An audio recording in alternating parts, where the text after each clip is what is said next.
Rape ரொம்ப இயல்பா வாழ்க்கை ஆயா சொல்ற ஒப்பாரியே ரேப் தான் நம்புறேன் நான். அரக்கோணம் என்பது அம்பேத்கரிய பூமி தான்.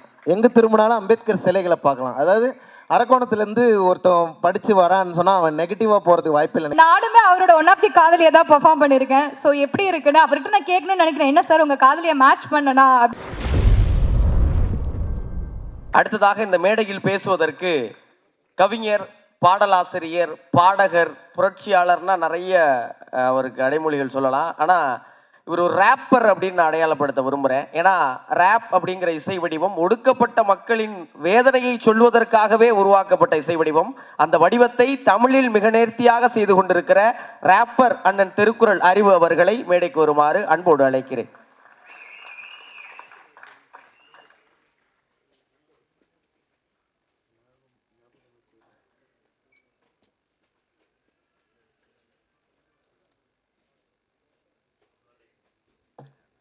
பாடிடுறேன்.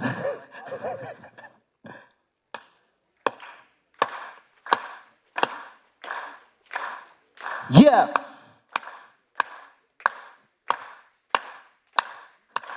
Back on the streets are the Blue Star Boys. Who's got the balls? Who's got the yeah? Back on the streets are the Blue Star Boys. Who's got the balls? Who's got the yeah? Ninga no balda. So number macha and the go balda. இதுலா பால்டா ஆட்டத்தையே மாத்த போற blue பால்டா. ஆட போற cricket போக மாட்டோம் தரிக்கெட்டு. ஆட போற cricket போக மாட்டோம் தரிக்கெட்டு. 22 yards நாங்க மாட்ட பந்து காட்ஸ். கல்லி கேங் பாய்ஸ் இப்போ கமிங் லைக் அ பாய். ஏய் யார் அவன் கிரவுண்ட் உள்ள? ப்ளூ ஸ்டார் தலை வந்த அது ரொண்டா. ப்ளூ ஸ்டார் எதிரிக்கு உதருண்டா. 1 2 3 4 ப்ளூ ஸ்டார் தலை வந்த அது ரொண்டா. எதிரிக்கு உதருண்டா.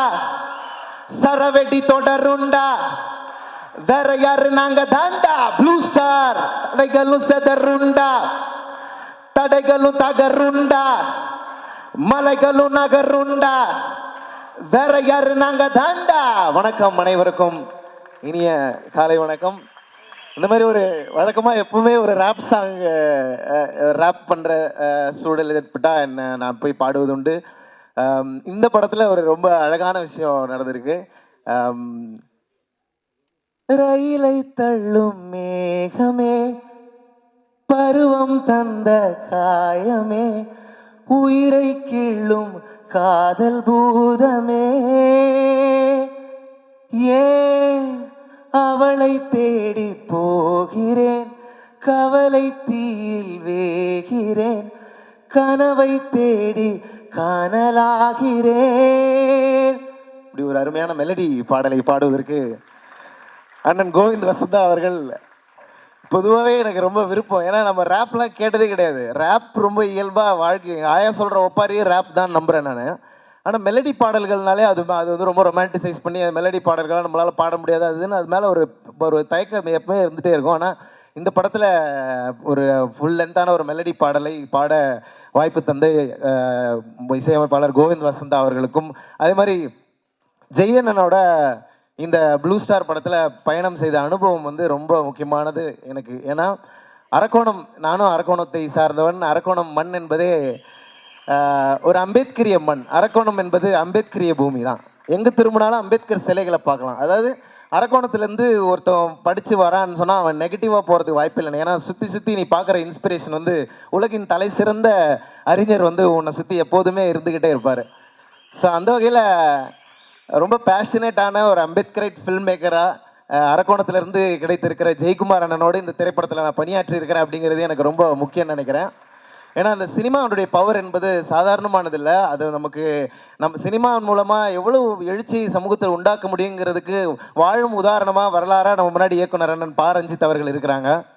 அவருடைய கபாலி திரைப்படத்தில் ஒரே ஒரு சூப்பர் ஸ்டார் சொல்கிற ஒன்று வரும், மகிழ்ச்சி அப்படின்னு. அந்த மகிழ்ச்சி தான் பெரிய புரட்சி நினைக்கிறேன். ஏன்னா மகிழ்ச்சியாக இருப்பது தான் வாழ்க்கையுடைய மிக முக்கியமான தேவையாக இருக்குது. இந்த ஒடுக்கப்பட்ட மக்கள், விளிம்பு நிலை மக்கள்கிட்ட இருந்து பறிக்கப்பட்டதே மிகப்பெரிய அந்த மகிழ்ச்சி தான் நினைக்கிறேன். அதனால் இந்த படம் முழுக்க கொண்டாட்டமாக மகிழ்ச்சியான ஒரு திரைப்படமாக எளிய மக்களுடைய வாழ்க்கையில் எவ்வளோ அன்பு இருக்குது, எவ்வளோ மகிழ்ச்சி இருக்குது. ஏன்னா மீண்டும் மீண்டும் சோகமானவர்கள், துயரமானவர்கள், கஷ்டப்பட்டு கொண்டே இருப்பவர்கள்னு சொல்லி சொல்லியே அது அப்படியே அடுத்த தலைமுறை மனசில் படிஞ்சிருது. அப்படியே ரொம்ப நமக்கே ஒரு கூச்ச சுபாவத்தை ஏற்படுத்திடும். ஆக்சுவலாக பார்த்தா எங்கள் வீட்டுக்கு யார் வேணாலும் வரலாம். நான் எல்லோரையும் சமமாக பார்க்கக்கூடிய ஒரு வரலாற்றிலிருந்து வருகிறேன். எல்லோரையும் நேசிக்க என்னால் முடியும். எல்லோரையும் ஏற்றுக்கொள்ளுகிற சாதியற்ற ஒரு மனநிலையிலிருந்து வரக்கூடிய ஒரு கொண்டாட்டத்தை பதிவு செய்கிற ஒரு ஆரோக்கியமான சினிமாவாக ப்ளூ ஸ்டார் வந்திருக்குது.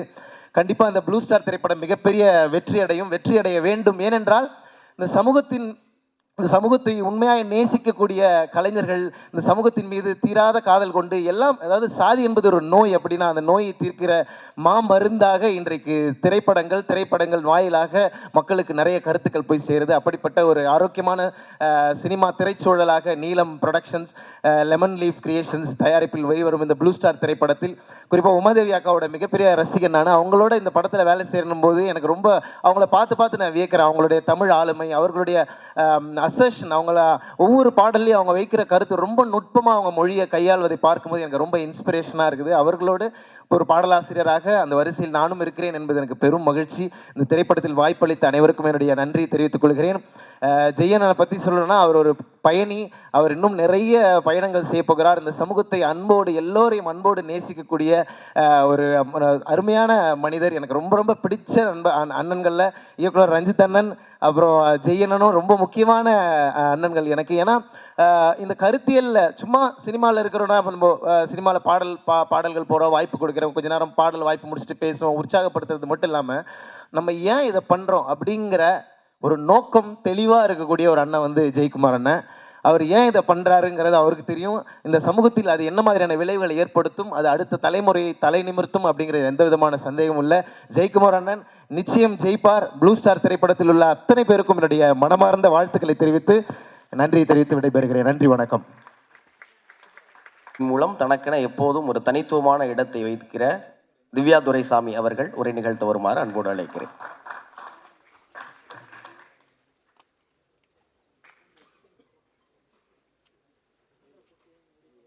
எல்லாருக்கும் வணக்கம். ப்ளூ ஸ்டார் ஃபிலிமில் நானும் ஒரு பார்ட்டாக இருக்கிறது ஹாப்பி. பிகாஸ் நீலம் ப்ரொடக்ஷன்ஸோட மூவினா எப்படி இருக்குன்னு உங்களுக்கு தெரியும். ஸோ இந்த ஒரு நல்ல ஃபிலிமில் என்னையும் ஒரு பார்ட்டாக்குன்னு டைரக்டர் ரஞ்சித் சாருக்கும், லெமன் லீஃப் கிரியேஷன்ஸ் அவங்களுக்கும் நன்றி. இந்த படத்துக்குள்ளே நான் வர்றதுக்கு காரணமே டைரக்டர் ஜெயும் ரைட்டர் தமிழும் தான். அவங்க தான் பேசி இந்த பொண்ணு அது ஒரு சின்ன ரோல் தாம்மா, ஆனால் அந்த பொண்ணு அப்படிமா இப்படிமா இதை பண்ணணும், இதை பண்ணுறதுக்கு நாங்கள் ஒரு ஸ்பெஷல் பர்சனை தேடிக்கிட்டு இருக்கோம் அப்படின்லாம் சொல்லி ஒரு பெருசாக எதோ பேசி பண்ண வச்சுட்டாங்க. ஆங்கர் ஆக்சுவலி ஆரம்பிக்கும் போது சொன்னார், டைரக்டர் ஜெய் வந்து அவரோட காதலையும் தந்து ரியல் லைஃப்பில் நிறைய விஷயங்களில் நிறைய காதல்களை வாட்ச் பண்ணியிருக்காரு போல், அதனால தான் அவ்வளோ டீட்டெயில்ஸ் இருக்குன்றாரு. அதெல்லாம் கிடையாதுங்க, படத்தில் வருது எல்லாமே அவரோட லவ் தான். நானுமே அவரோட ஒன் ஆஃப் த காதலியாக தான் பெர்ஃபார்ம் பண்ணியிருக்கேன். நீங்கள் படத்தில் பார்க்குற எல்லா லவ்வுமே அவரோட தான் ஆக்சுவலி. ஸோ அதுதான் உண்மை. நானுமே அவரோட ஒன் ஆஃப் தி காதலியை தான் பெர்ஃபார்ம் பண்ணியிருக்கேன். ஸோ எப்படி இருக்குன்னு அவர்கிட்ட நான் கேட்கணும்னு நினைக்கிறேன். என்ன சார் உங்கள் காதலியை மேட்ச் பண்ணனா அப்படின்னு கேட்கணும்னு, நான் படம் பார்த்துட்டு கேட்கணும்னு வெயிட் பண்ணிட்டு இருக்கேன். ஸோ ஹாப்பியாக இருக்குது இந்த ஃபிலிமில் இருக்கிறது. அண்ட் நீங்கள் ஊடக நண்பர்கள், உங்களோட ரெவ்யூஸ் வந்து நிறைய விஷயங்களை மாற்றும், நிறைய பேரோட லைஃப்பை சேஞ்ச் பண்ணும். ஸோ நல்ல படம் பிடிக்கும் உங்களுக்கு. ஆல்ரெடி சாங்ஸ்லாம் சூப்பர் டூப்பர் ஹிட்டாக இருக்குது. ஸோ நல்ல ரிவ்யூஸ் கொடுங்க. அண்ட் அசோக் செல்வன், கீர்த்திக் எல்லாம் இந்த ஃபிலிம் ஒரு கரியரில் ரொம்ப நல்ல படமாக இருக்கணும்னு நான் விஷ் பண்ணுறேன். அதே போல் எஸ்பெஷலி டிரெக்டர் ஜெய், சாந்த்னு, பிருத்வி அவ்வளோ ஹார்ட் ஒர்க் பண்ணியிருக்காங்க. இன்னும் நிறைய ஆர்டிஸ்ட், எனக்கு நிறைய பேர் கூட காம்பினேஷன்ஸ் இல்லை, அதனால எனக்கு தெரியல. மற்றபடி இந்த படத்தில் இருக்க எல்லாருக்குமே இந்த படம் வந்து ஒரு நல்ல ஒரு லைஃப் சேஞ்சிங் மொமெண்ட்டாக இருக்கணும்னு நான் விஷ் பண்ணுறேன். Thank you so much. இயக்குனரை பாதித்த கதாபாத்திரத்தோடு சேர்த்து இயக்குனரை பாதிக்கிற உரை வழங்கிய உங்களுக்கு நன்றி.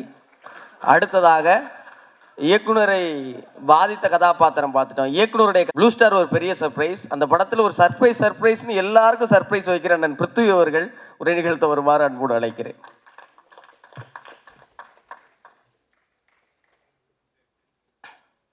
எல்லாருக்கும் வணக்கம். இன்னைக்கு இந்த நாளுக்காக எல்லாரும் ரொம்ப நாள் வெயிட் பண்ணிட்டோம். ஸோ ஃபைனலி ப்ளூ ஸ்டார் வந்து 25th of January ரிலீஸ் ஆகுது. இந்த படம் உண்மையிலே எங்களுக்கு ரொம்ப ஸ்பெஷலான படம். சாம்ன்ற கேரக்டர் நான் நடிச்சிருக்கேன். எல்லாரும் சொன்ன மாதிரி டைரக்டரோட அவரோட கேரக்டரை கொஞ்சம் அப்படி இப்படி மாடிஃபை பண்ணி ஒரு ரோல் பண்ணியிருக்கேன். So happy. இந்த ஆப்பர்ச்சுனிட்டி கொடுத்த நீலம் ப்ரொடக்ஷன்ஸ் ரஞ்சித் சாருக்கும் லெமன் லீஃப் ப்ரொடக்ஷன்ஸ்க்கும் என்னோட பெரிய நன்றியை சொல்லிக்கிறேன். அண்ட் கோவிந்த் வசந்தா அவருக்கு வந்து ஒரு பெரிய தேங்க்ஸ். ஏன்னா இந்த படம் ரிலீஸ்க்கு முன்னாடியே இந்த படத்தோட எதிர்பார்ப்புக்கான காரணம் அந்த ரயிலின் ஒலிகள் தான். ஸோ எங்கே போனாலுமே ரேடியோலையும் சரி டீ கடையிலையும் சரி அதான் ஓடிட்டுருக்கு. தேங்க் கோவிந்த் வசந்தா. அண்ட் படத்தில் நடித்தவங்க எல்லாருக்குமே மை பெஸ்ட் விஷஸ். நிச்சயமாக இந்த படம் வந்து உங்களுக்கு எல்லாருக்கும் ஒரு பெரிய என்டர்டெய்னிங் ஃபிலிமாக அமையும். We are all very confident about it. Very excited too. Thank you. Thanks.